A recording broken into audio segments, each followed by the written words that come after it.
يا عدناني يا مصطفى يا صفوة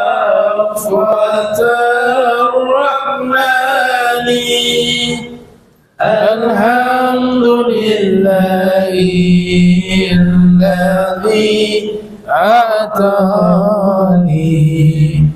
هذا غلام الطيب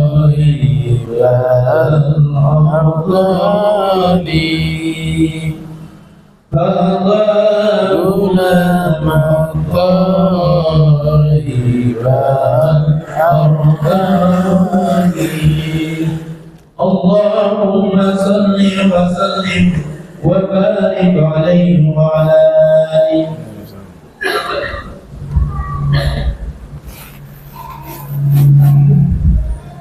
الفاتحة إلى رسولنا وحبيبنا وشفيعنا رسول الله محمد بن الله وعلى آله وأصحابه وأزواجه وذريته وأهل بيته أجمعين، خصوصا إلى رسولنا أحمد بن عيسى وعلى الفقيه المقدم محمد بن إبراهيم وأصول وفروعهم وإلى حضرة النبي. الفاتحة.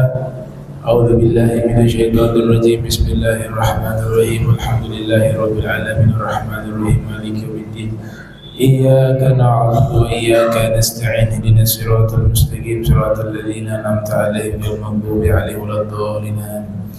الفاتحة إلى روح خصوصا محمد رضا بن زين الحاج وإلى حضرة النبي. الفاتحة.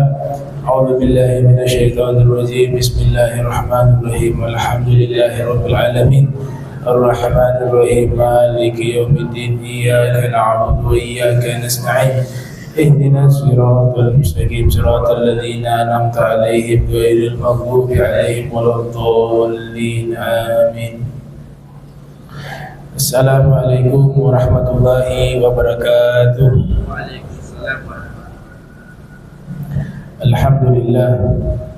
Alhamdulillah wa kafa, thumma salatu wassalamu ala nabi al-mustafa wa ala alihi wa ashabihi ahli sidqi wal wafa. Amma ba'du. Subhanaka la ilma lana illa ma 'allamtana innaka antal alimul hakim. Rabbi ishrah li sadri wa yassir li amri wahlul 'uqdatam min lisani yafqahu qawli وسدد لساني واهدي قلبي بحق سيدنا محمد صلى الله عليه وآله وبارك وسلم. يا من هو في علوه كائن، يا من هو في فعل حميد، يا من هو في مجده متين. اللهم أكرمنا بنور الفهم وأخرجنا من ظلمات الوهم وارزقنا فهم النبيين وحفظ المرسلين وإلهام ملائكة المقربين. ربنا زدنا علما وفهما وعقلا يا أكرم أكرمين بحق سيدنا محمد خاتم الأنبياء والمرسلين يا رحمن الرحيم. وصلى الله على سيدنا محمد وعلى آله وصحبه وبارك وسلم والحمد لله رب العالمين. قال المصنف رحمه الله ورضي الله تعالى عنه وارضاه ونفعنا به وبعلومه وأمدنا بأسراره وأعادنا من بركاته في دارين. رضي الله عنكم ابتداؤه وانتهاؤه.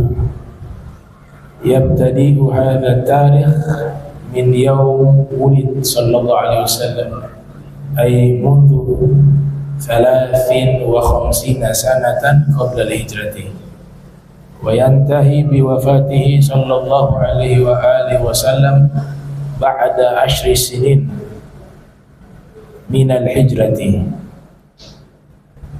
Nah, alhamdulillah, puji syukur kehadirat Allah, salawat salam senantiasa tercurahkan kepada junjungan mulia Nabi tercinta Nabi Yuna Muhammad sallallahu alaihi wa alihi wa barak wasallam beserta segenap keluarga beliau, sahabat beliau, dan umat beliau yang senantiasa melaksanakan ajaran beliau hingga akhir masa nanti.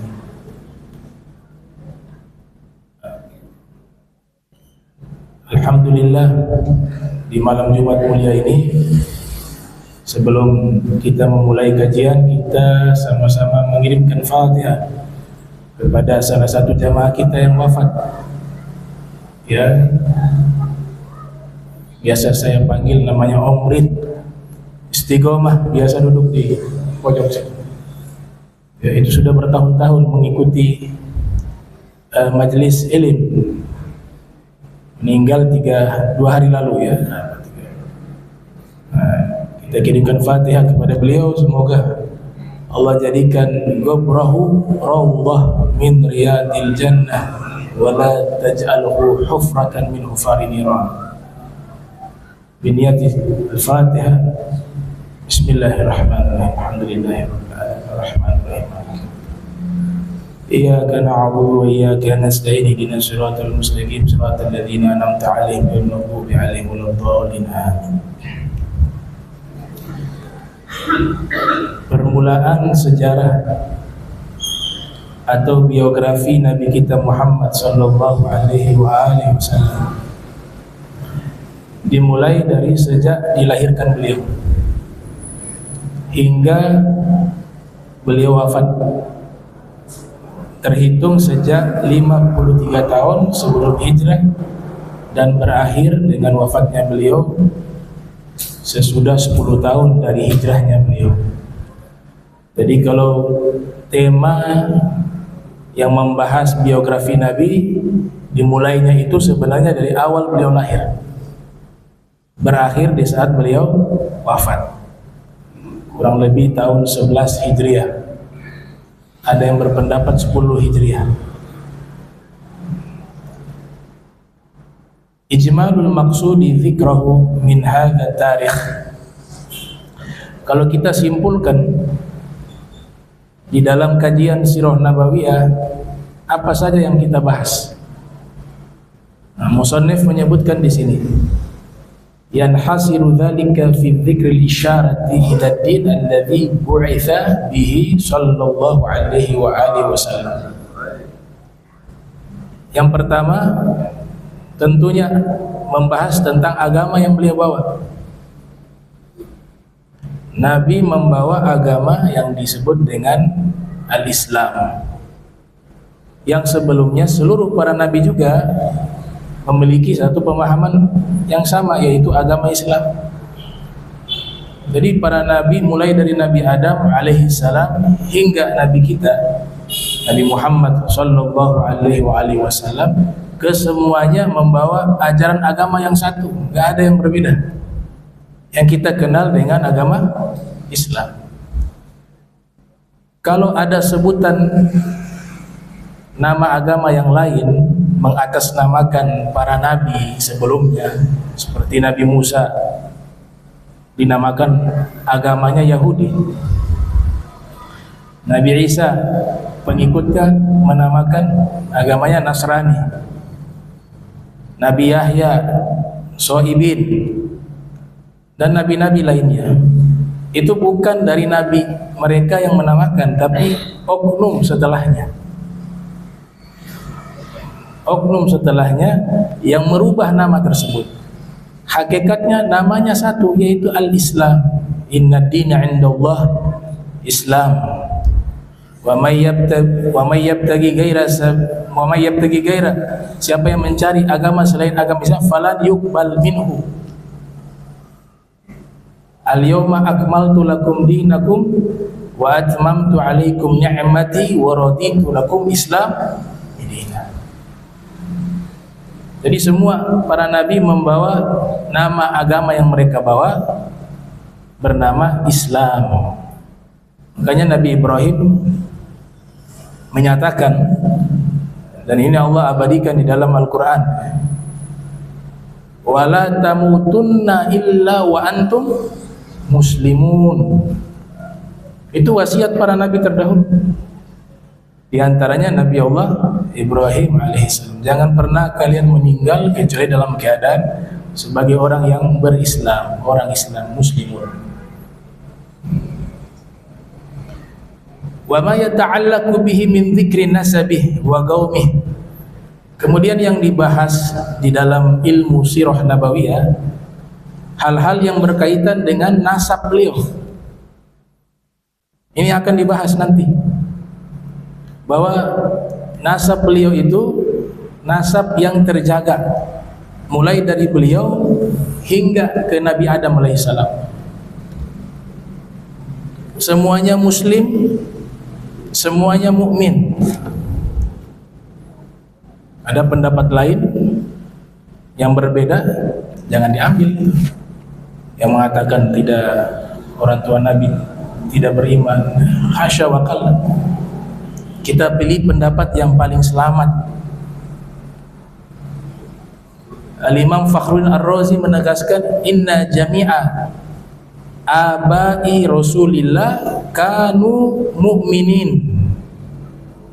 Sesungguhnya seluruh leluhur Nabi yang Nabi secara langsung dititipkan dari satu sulbi ke sulbi lain hingga beliau lahir, semuanya muslim. Itu pendapat Al-Imam Fakhruddin Ar-Razi yang lahir tahun 544 Hijriah, wafat 606 Hijriah. Di dalam tafsirnya Mafatihul Ghaib, beliau imam besar. Lawan dan kawan mengakuinya. Al-Imam Fakhruddin Ar-Razi. Di dalam riwayat lain dikatakan Rasul bersabda, lam adzal unqal min aslab at-taibin, fi riwayat at-tahirin ilal arhamit tahirat. Saya senantiasa berpindah-pindah dari sulbi-sulbi orang-orang yang suci ke rahim-rahim wanita-wanita suci. Makna suci di situ adalah tauhid, mengesahkan Allah. Makna suci di situ artinya al-iman billah, percaya kepada Allah. Sebab lawan dari suci adalah najis. Najis di dalam Al-Quran Allah Ta'ala sebut innamal musyrikuna najas. Orang-orang musyrik itu najis. Bukan najis secara fisik, tapi perbuatan mereka menuhankan Tuhan selain Allah. Perbuatan itu perbuatan yang kotor, yang najis. Berarti lawan dari najis suci adalah mentauhidkan Allah. Dan itu nanti akan dibahas secara spesifik satu persatu dari nasab suci Rasul sallallahu alaihi wasallam. Kemudian yang dibahas tentang kaumnya, suku beliau, suku Quraisy, yang ditarik nasab ke atas sampai kepada Sayyidina Adnan. Akan dibahas secara rinci juga. Ya, suku Arab ada 3. Nabi dari sisi Nabi Allah Ismail. Nabi Ismail bukan orang Arab. Nabi Ismail menikah dengan wanita Arab dari Bani Jurhum. Nabi Ismail itu ikut kepada Nabi Ibrahim, Babilonia, orang Irak, tapi hijrah ke tempat tersebut. Makanya nama beliau saja bukan dari bahasa Arab, Ismail. Ismail itu bukan dari bahasa Arab. Artinya Allah menjawab panggilan doa. Dalam ilmu nahu, setiap nama yang berasal dari nama asing, bukan dari nama Arab, itu tidak boleh dibaca tanwin, tidak boleh dibaca Ismailun, tidak boleh. Misalnya Ismailu, ya mamnu'ani tasrif. Nah, itu nanti akan dibahas.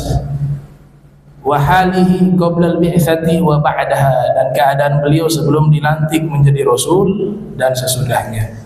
Wa siratihi, sirah beliau, biografi beliau. Wa da'watihi, dakwah beliau. Wa ghazawatihi, peperangan beliau. Wa saraya, kemudian ekspansi beliau. Wa dzikri man yata'allaqu bihi min ahli baitihi, dan akan dibahas juga di dalam ilmu sirah nabawiyah.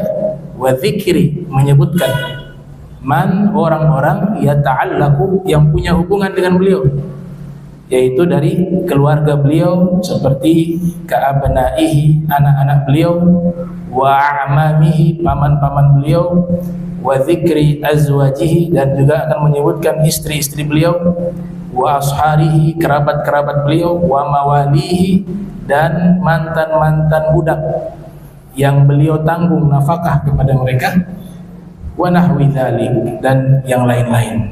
Nah, itu tema-tema secara global tentang ilmu sirah nabawiyah yang kita bahas ke depan, tema-tema tersebut. Ulama yang pertama kali membukukan as-sirah nabawiyah sebagaimana yang pernah disinggung di pertemuan awal bernama Al-Imam Muhammad bin Ishaq. Beliau salah satu ulama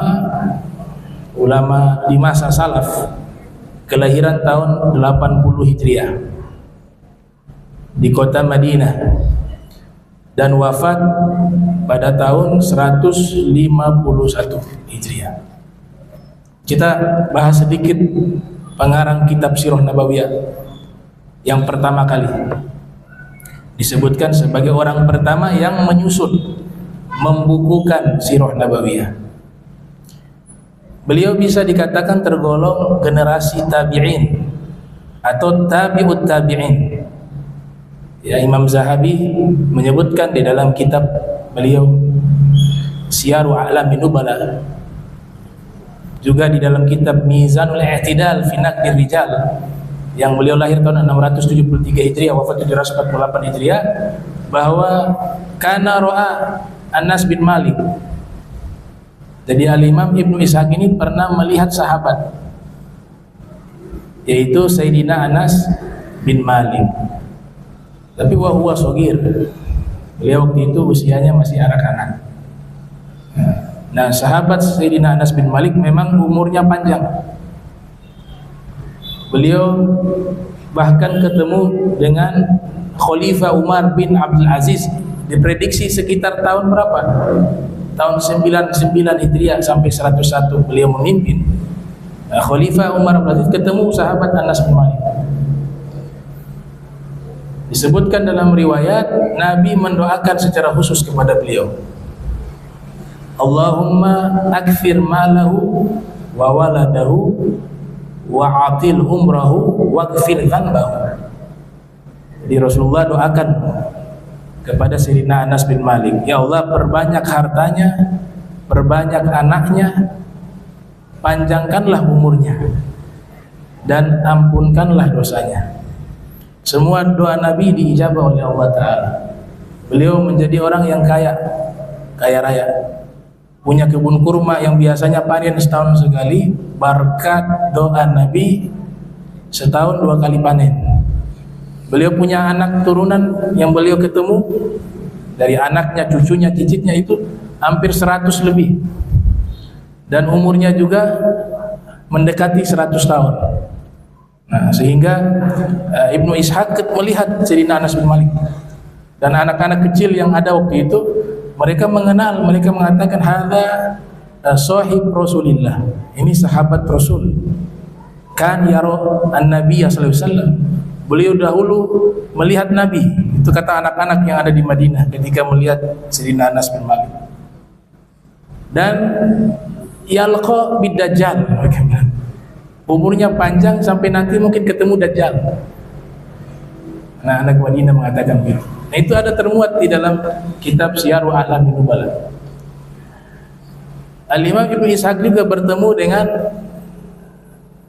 Sayyidut Tabi'in bil Madinah, pemimpin tabi'in di kota Madinah, Sa'id ibn Musayyib, dan mulazamah, berguru, selalu menemani guru beliau. Beliau bertalaki kepada ayah beliau, paman beliau, dan beberapa masyayikh yang ada di kota Madinatul Munawwarah, dan juga berguru kepada Al-Imam Muhammad Al-Baqir. Jadi luar biasa ulama ini. Ibnu Ishaq sebagai salah satu pionir dan perintis ilmu sirah nabawiyah di kalangan ahli sunnah wal jamaah. Beliau dalam pandangan para ulama biasa, ada pro ada kontra, itu hal yang biasa. Ittijahatun mu'akasah, ada pro ada kontra. Tapi semuanya sepakat, baik yang pro maupun yang kontra bahwa beliau salah satu ulama yang sangat ahli di dalam ilmu maghazi. Ada satu cabang ilmu namanya ilmu maghazi, cabang dari sirah nabawiyah juga, yaitu satu bidang ilmu sejarah yang secara khusus membahas tentang sejarah-sejarah peperangan yang Nabi ikut serta di dalamnya. Namanya ilmu maghazi. Al-Hafiz Ibnu Hajar Al-Asqalani yang lahir tahun 773 Hijriah, wafat 852 Hijriah, bahkan mengatakan beliau sebagai imamul maghazi, seorang imam besar di dalam ilmu maghazi. Sodukun, orang yang terpercaya, sangat bisa dipercaya, sangat jujur. Yudallisu, ini kekurangan dalam ilmu hadis. Jadi beliau memang, sebagian ulama mengatakan imamun fil maghazi wa majruhun fil hadis. Beliau adalah seorang imam dalam ilmu maghazi, tapi orang yang dikritik dalam ilmu hadis. Makanya Al-Hafiz Ibnu Hajar mengatakan imam dalam ilmu maghazi beliau orang yang jujur, akan tetapi yudallis. Yudallis itu meriwayatkan hadis Nabi kadang teledor, sehingga dianggap meriwayatkan hadis-hadis yang palsu. Warumiya bitasayyu' wal qadar, dan beliau dituduh sebagai orang yang menganut faham Syiah dan juga paham Qadariyah. Biasa, kadang fitnah ya, kadang fitnah. Kalau dari hasil yang kami baca dari buku beliau, secara tidak langsung beliau punya kitab Sirah Nabawiyah mafqud, hilang, gak sampai kepada kita. Tapi lewat murid beliau meriwayatkan, ditulis oleh ulama. Di situ memang tidak ada indikator beliau itu berfaham yang dituduhkan tadi. Nah, tapi itulah pendapat Ibn Hajar ya, bahwa beliau dituduh sebagai orang yang mengikuti paham Syiah yang ada di masa itu. Tentu konotasinya adalah Syiah Rafidhah, atau mengikuti dari sisi apa, pergerakan politiknya di masa itu. Itu pembahasan tersendiri cukup panjang. Dan dituduh sebagai orang yang menganut paham Al-Qadariyah. Al-Qadariyah itu paham bahwa takdir makhluk diciptakan oleh makhluk. Itu namanya Al-Qadariyah. Bukan Al-Qadiriyah ya. Kalau Al-Qadiriyah itu tarekat sufi, nisbat kepada Syekh Abdul Qadir Al-Jilani. Kalau Al-Qadariyah itu dalam aliran teolog Islam. Al-Imam Al-Zahabi juga mengatakan laqad kana fil maghazi 'allamah, sungguh di dalam ilmu maghazi beliau adalah pakarnya, mendalami ilmu tersebut sangat luas, sangat detail. Nah, ini Ibnu Ishaq Al-Madani. Ulama-ulama banyak memuji beliau. Jadi kalau kita paparkan ulama-ulama yang memuji beliau, itu cukup banyak. Kita ambil beberapa tokoh saja. Dan banyak juga yang mengkritik beliau. Jadi terbagi dua, ada yang memuji, ada yang mencela, ya, mengkritik.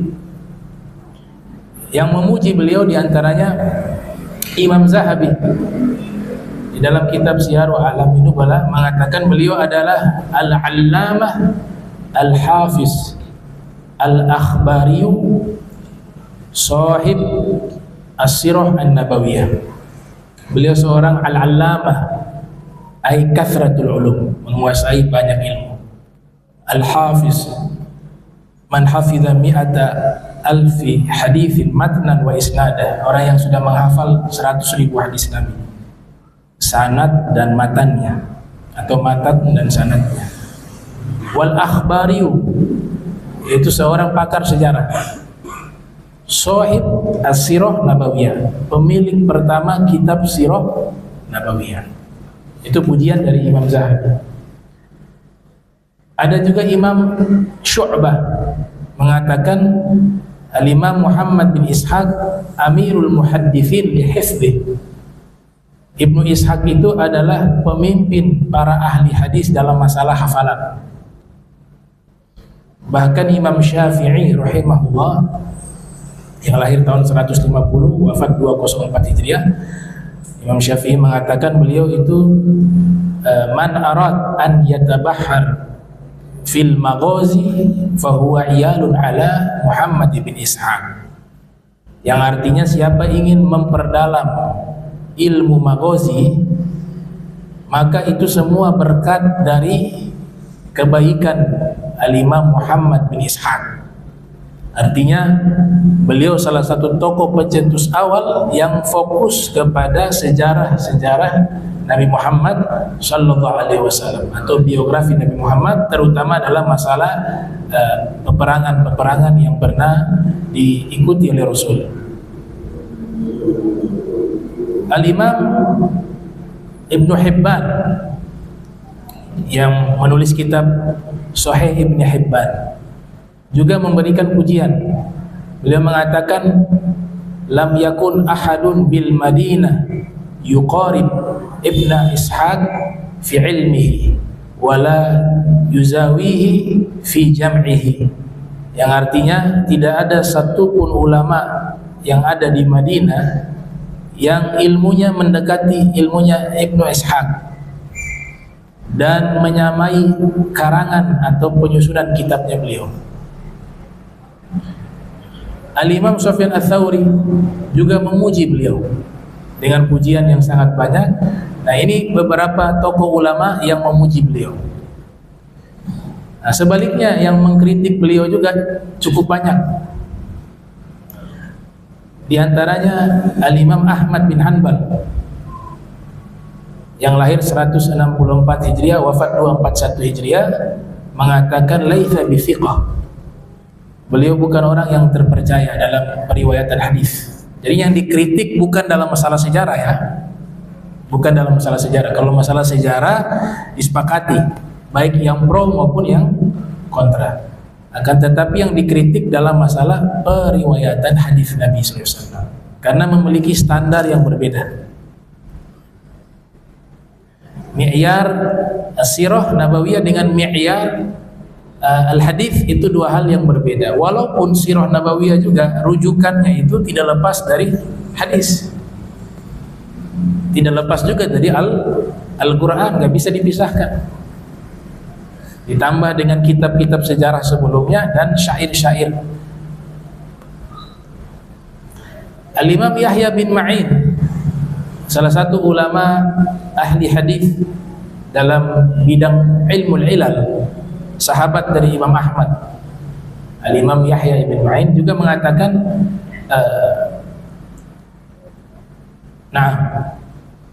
beliau thiqah lakin laisa bihujjah. Beliau orang yang terpercaya tapi tidak bisa dijadikan rujukan. Nah, saya koreksi tadi, pendapat Imam Ahmad bukan orang tidak terpercaya ya. Imam Ahmad mengakui beliau thiqah, terpercaya. Akan tetapi laisa bihujjah. Beliau tidak bisa dijadikan hujjah di dalam periwayatan hadis. Tapi kalau thiqah itu orang jujur, hafalannya kuat, orang yang taat, ahli ibadah, tidak melakukan dosa-dosa sejauh penelitian para ahli hadis. Dan periwayat hadis syaratnya ketat. Bahkan ada kritikan yang mohon maaf ya, terdengar terlalu kasar, tapi kritikan itu ada, yaitu kritikan dari Imam Malik. Imam Malik tinggal di kota Madinah sama dengan Imam Ibnu Ishaq, lahir 93 Hijriah wafat 179 Hijriah. Imam Malik mengatakan huwa dajjal minad dajajilah. Ibnu Ishaq itu dajjal. Wa nahnu akhrajnahu minal Madinah. Kami yang mengusir dia dari kota Madinah.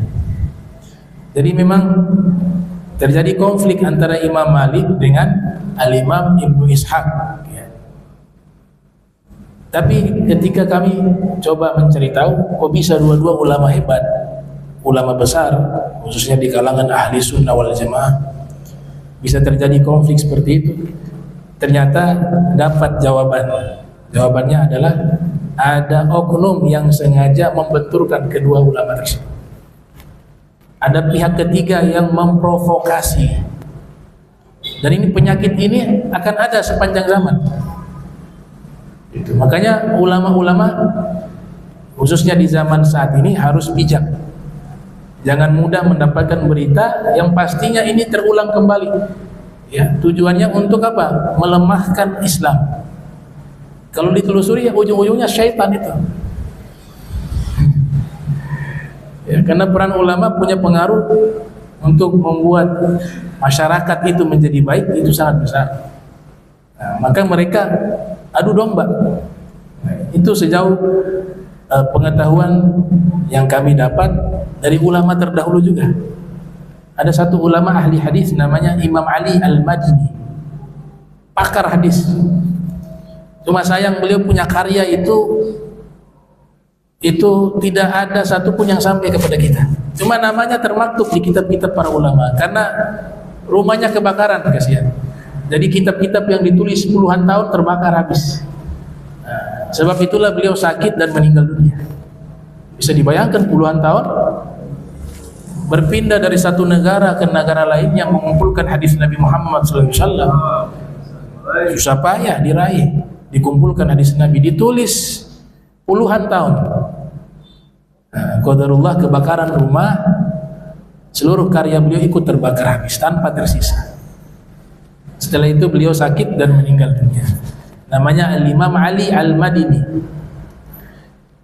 Al-Imam Ali Al-Madini mengatakan apa? Ketika ada yang bertanya kepada beliau tentang Ibnu Ishaq, Al-Imam Ibnu Ishaq, beliau mengatakan, "Indi haditsun sahih." Kalau menurut saya hadis yang diriwayatkan oleh beliau hadis yang sahih. Kemudian sang penanya kembali bertanya, Imam Malik sangat keras kepada beliau, mengkritik beliau. Dijawab oleh Al-Imam Ali tadi, Imam Malik lam yujalishu wa lam ya'rifhu. Imam Malik ternyata belum pernah duduk bersama beliau dengan Ibnu Ishaq, belum pernah saling bertatap muka secara langsung.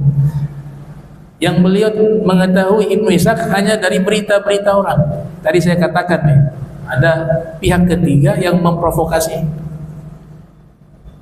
Dan Imam Malik belum pernah mengenal dengan baik siapa sosok Al-Imam Ibnu Ishaq. Seakan-akan Al-Imam Ali Al-Madini ini menyatakan seandainya kalau beliau ketemu langsung, mengenal langsung, pasti akan memiliki hubungan yang baik. Di satu sisi ada oknum yang memprovokasi Al-Imam Ibnu Ishaq, sehingga Al-Imam Ibnu Ishaq juga mengkritik Imam Malik dengan pernyataan beliau yang masyhur di dalam kitab-kitab hadis dan kitab-kitab ilmu jarh wa ta'dil. Beliau mengatakan, "Ituni bi ba'di kutubi Malik hatta ubayyina uyubah. Ana baitaru kutubi." Yang artinya, ayo kalian datangkan kitab-kitabnya Imam Malik. Nanti saya akan menyebutkan aib-aibnya, kekurangan-kekurangan. Dan saya adalah dokter secara khusus yang bisa tahu penyakit-penyakit di dalam kitab-kitabnya. Nah, ini kenapa ada pihak ketiga yang memprovokasi. Akhirnya dua ulama besar ini dalam sejarah terjadi konflik keduanya.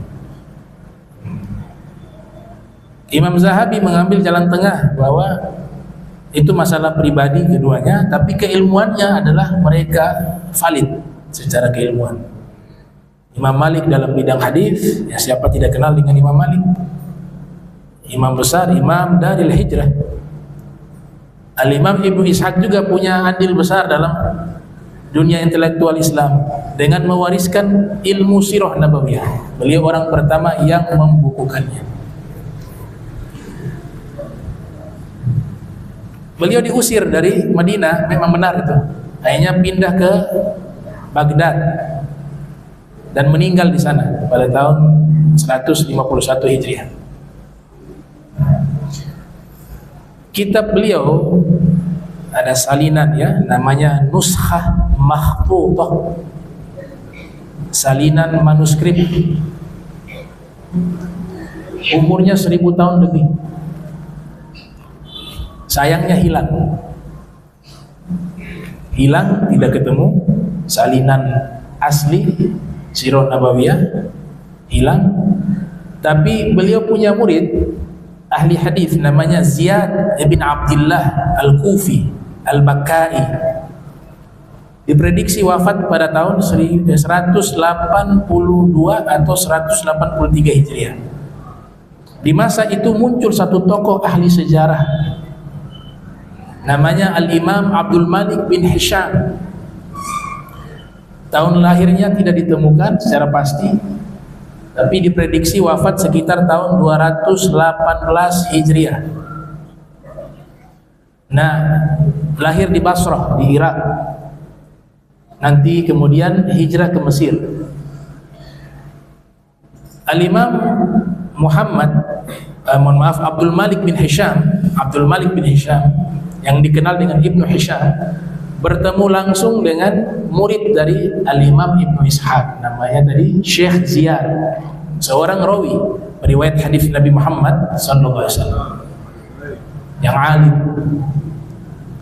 Semua ilmu sirah nabawiyah atau informasi tentang sirah nabawiyah dari sang guru Ibnu Ishaq diriwayatkan kepada Al-Imam Abdul Malik ibn Hisham.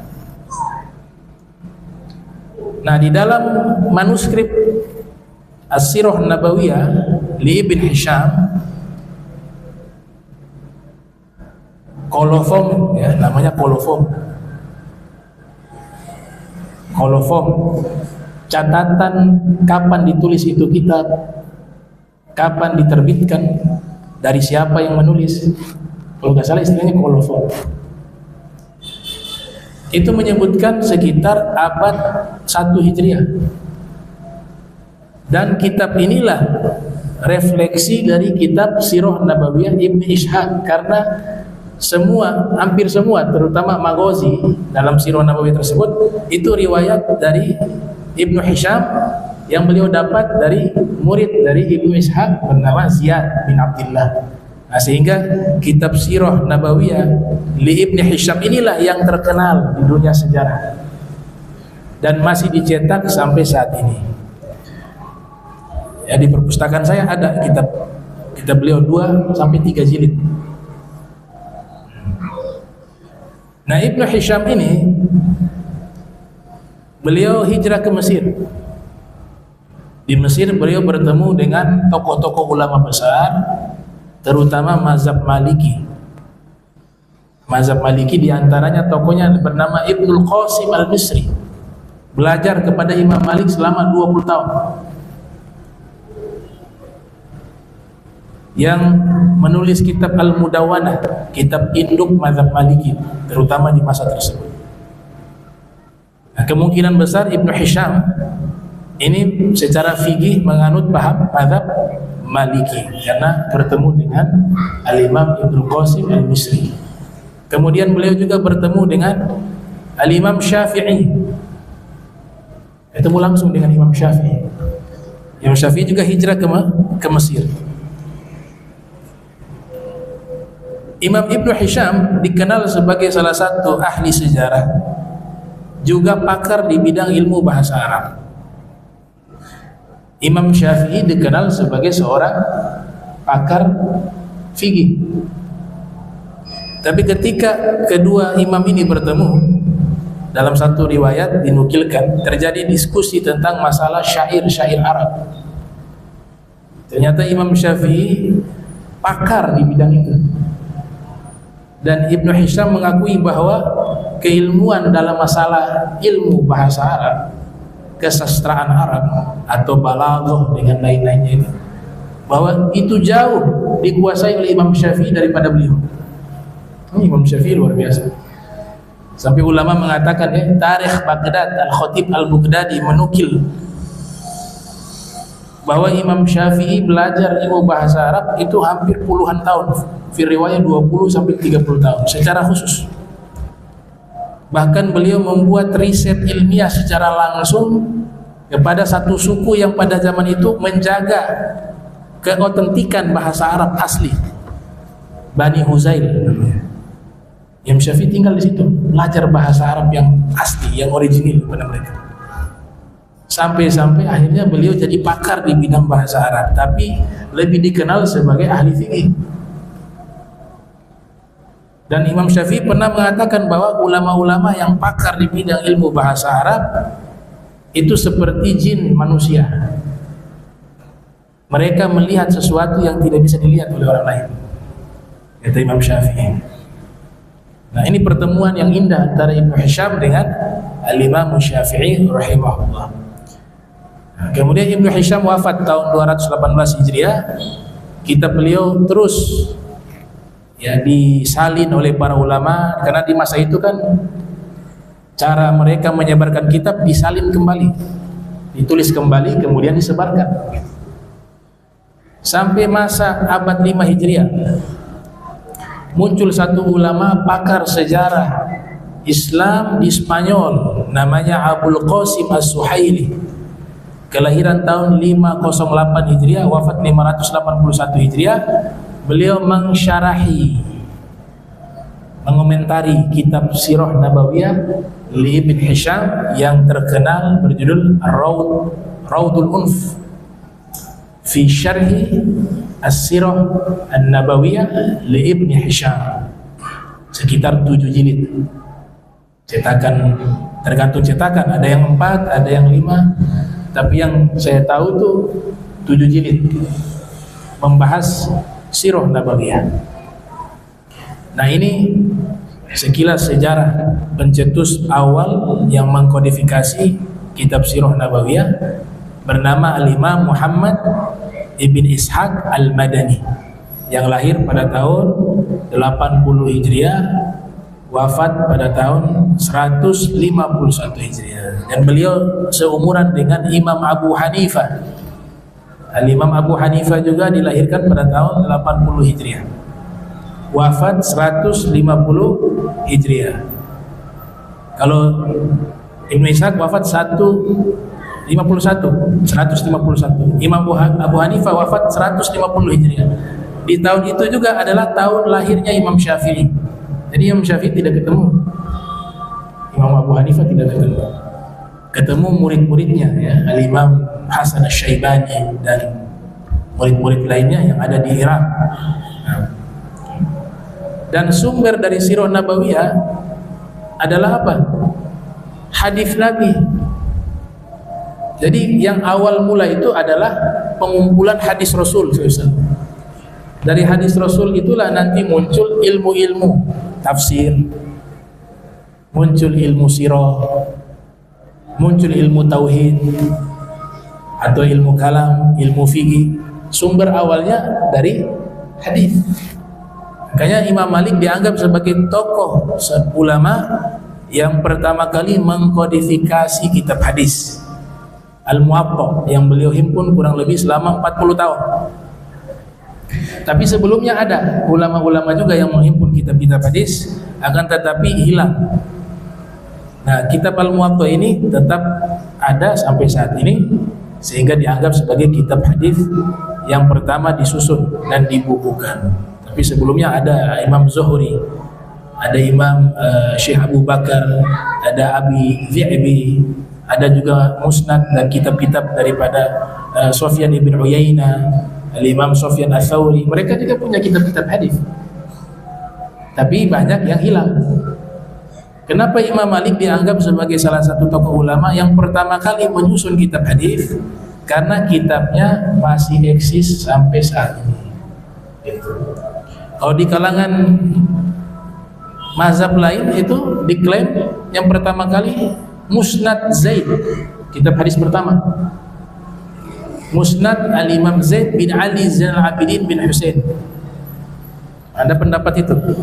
Nah, kalau di kalangan ahli sunnah Al-Muwaqqaf tadi. Kemudian terakhir, dari semua kitab Sirah Nabawiyah yang berkembang sampai saat ini, jumlahnya entah berapa banyak ya, pasti kembali ke 3 kitab induk Sirah Nabawiyah. Dipastikan itu, pasti kembali ke 3 kitab induk. Karena tentunya ini kan ilmu nakl. Sirah Nabawiyah ini ilmu nakl, ilmu kutipan. Dari riwayat ke riwayat kemudian diceritakan kembali. Nah, berarti yang sekarang ngambil yang sebelumnya. Dan begitu terus menerus sampai pada akhirnya kembali ke pencetus awal. Maka ulama menyimpulkan tiga kitab induk di dalam ilmu Sirah Nabawiyah. Itu yang pertama adalah tadi yang saya sebut As-Sirah Nabawiyah li Ibni Hisham. Yang kedua At-Tabaqatul Kubra li Ibni Sa'ad. Walaupun ini bukan kitab hadis, bukan kitab Sirah Nabawiyah, tapi dia masuk kepada kitab cabang ilmu hadis. Tapi di situ ada nukilan-nukilan Sirah Nabawiyah.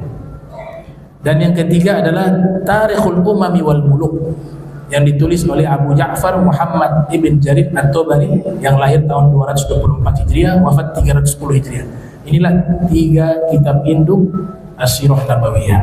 Nah, insyaallah pertemuan berikut kita akan melanjutkan pembahasan. Allahumma ja'al jam'ana hadha jam'an marhuma wa tafarraqna min ba'dihi tafarruqan ma'suma wa la tajal minna wa la minna shakilan mahruma. Subhanaka bihamdika asyhadu an astaghfiruka wa atubu ilaik. Wa sallallahu ala sayyidina Muhammadin wa ala alihi wa sahbihi wa baraka wasallam. Wa lafu minkum wassalamu alaikum warahmatullahi wabarakatuh.